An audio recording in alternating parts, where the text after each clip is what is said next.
Audible free for 30 days.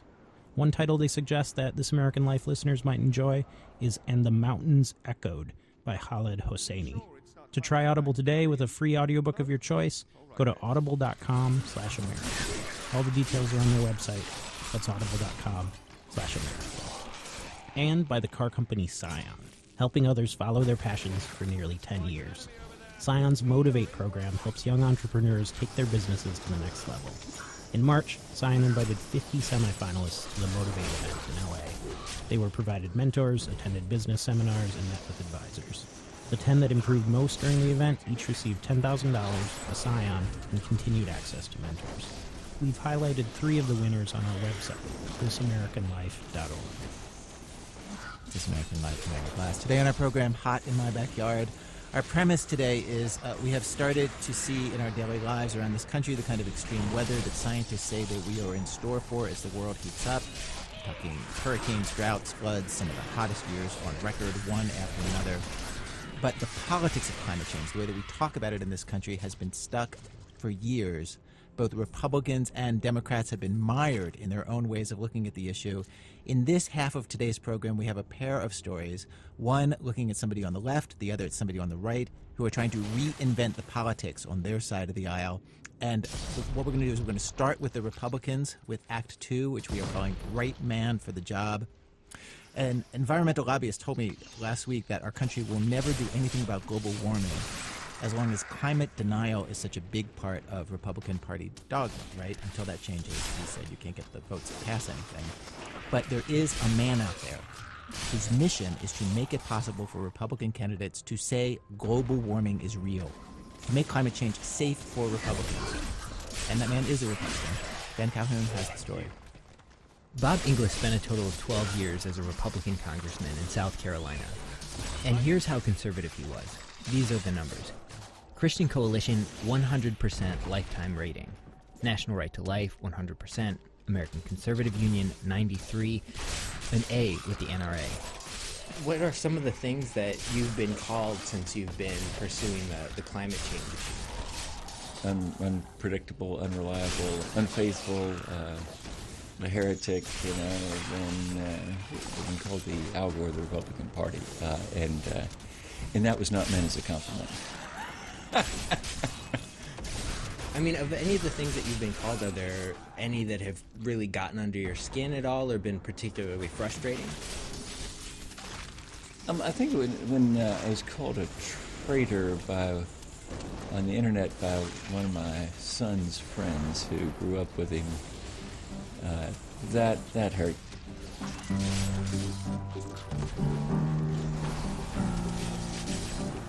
Bob Inglis got taken down in the Tea Party wave of 2010, and he's now talked about as this textbook cautionary tale for Republicans about how dangerous climate change is for conservatives.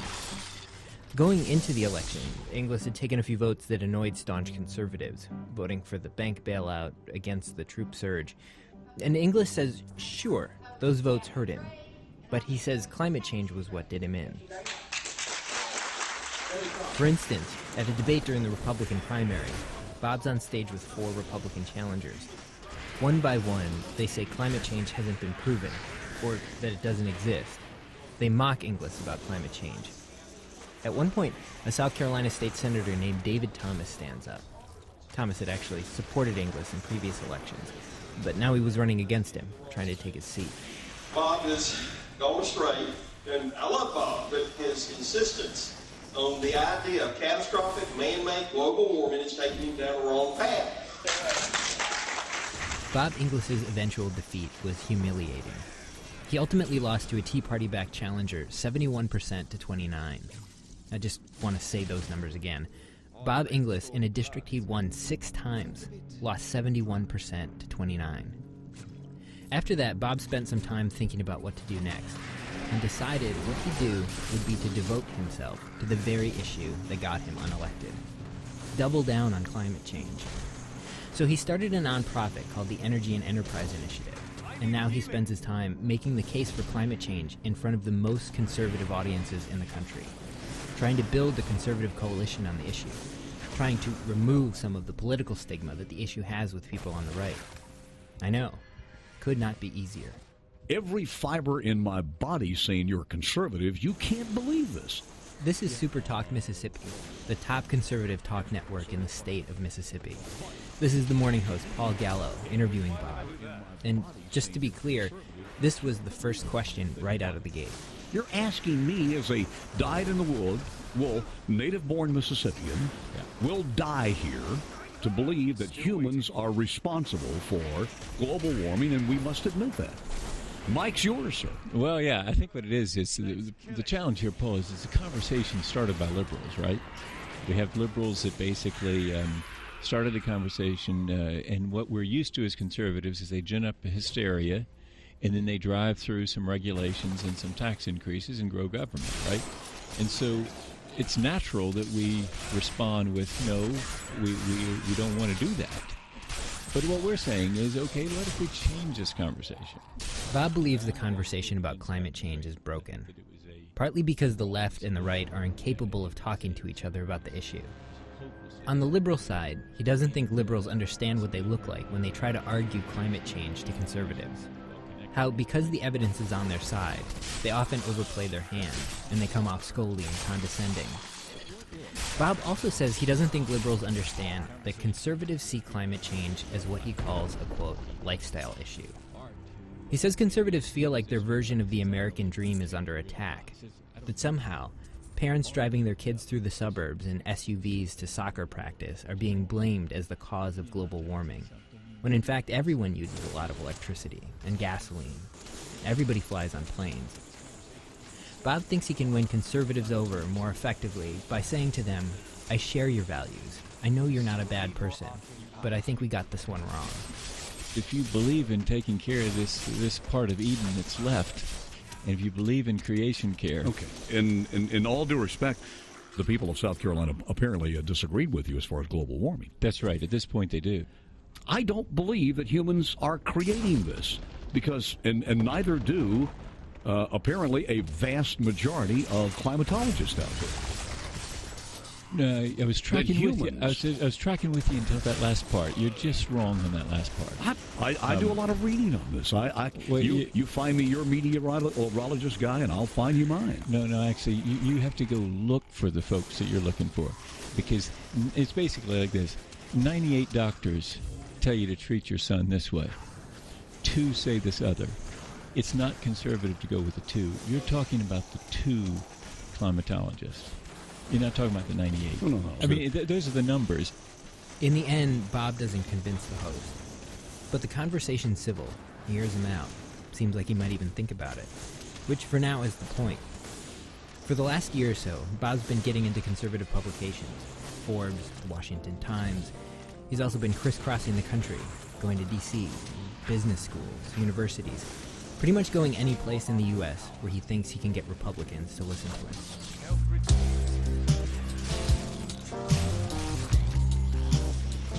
If you look at the polling of Republicans on climate change, one of the first things you notice right away is this huge gap between how Republican citizens feel and how Republican politicians vote.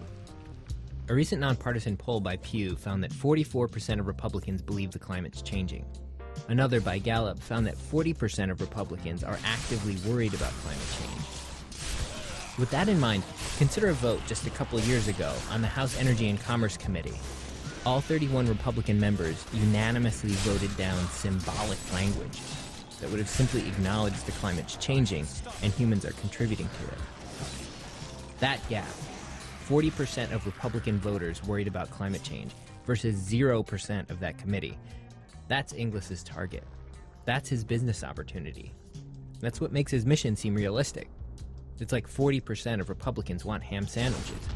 Surely you can persuade a few more Republicans to sell ham sandwiches.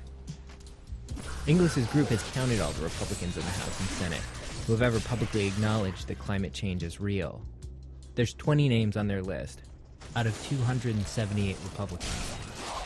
The hunch you start to get is that there must be Republicans who believe the science, but are just afraid to stick their neck out for the issue. Do you know personally Republican members who find the science credible but would never say so publicly? Oh, yeah. Yeah. Can you name them? no, I better not do that. But I can't out them. But so yeah, there are members of Congress, Republicans who know better, but they're afraid of crossing what's become the orthodoxy. This winter, I was visiting the gym, the house gym in Washington, a couple of months ago, and a friend, a member of Congress, and I were talking, and The Republican member of Congress, we were talking, and we had some discussion about what's going on in Congress, and then he asked me at the end, "Now, what are you doing again?" And so I told him, I'm doing this thing of, trying to convince conservatives as a conservative answer to energy and climate. Bob says at that moment, the Republican congressman he was talking to paused. Then he looked back over one shoulder, and then over the other. And then he turned back to Bob. He says to me, "Yeah, we got to get right on that, don't we?" And he sort of gave me a knowing nod and a wink and just walked away. I talked to Republican staffers from both houses. Some said Bob's right, that more Republicans believe the science than will say so publicly. People are scared. I talked to one staffer in the House, an energy advisor to a very conservative Republican representative. He agreed to talk to me only if he was anonymous. He told me Republican staffers tend to buy the science more than members, because they're younger. But he estimates there's at least a few dozen Republicans in the House who agree with the science, but who would never say so. He also said something that Bob said, that if Republicans could vote their conscience on climate change, not have to worry about politics, you could pass climate change legislation today.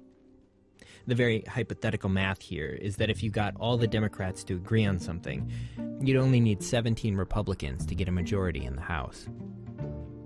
But here's how far we are from that kumbaya day.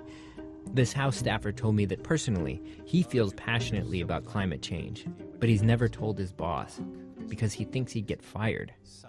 I said, "Fired? Do you really think you'd get fired?" He told me, "Look, I'm a good employee. Maybe I'd get one strike. But if people in our district knew I believed in climate change, and I'm his energy advisor, they would freak out. I'd be a liability. If that got out, the smart thing for my boss to do would be to fire me."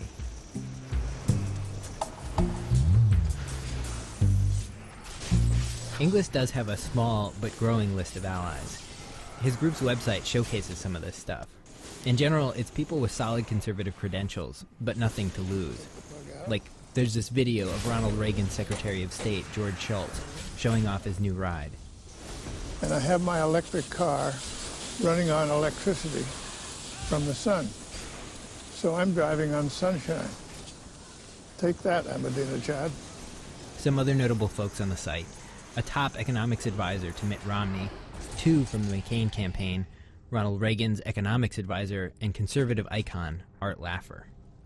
But Inglis is the first to say, the thing he's trying to do, it's lonely, like being in an ongoing, non-stop search for friends. Hey, how are you? Hey, Bob. Pleasure to meet you. Craig? Greg Lightworthy. Recently, I joined Inglis on a trip to the University of Kentucky.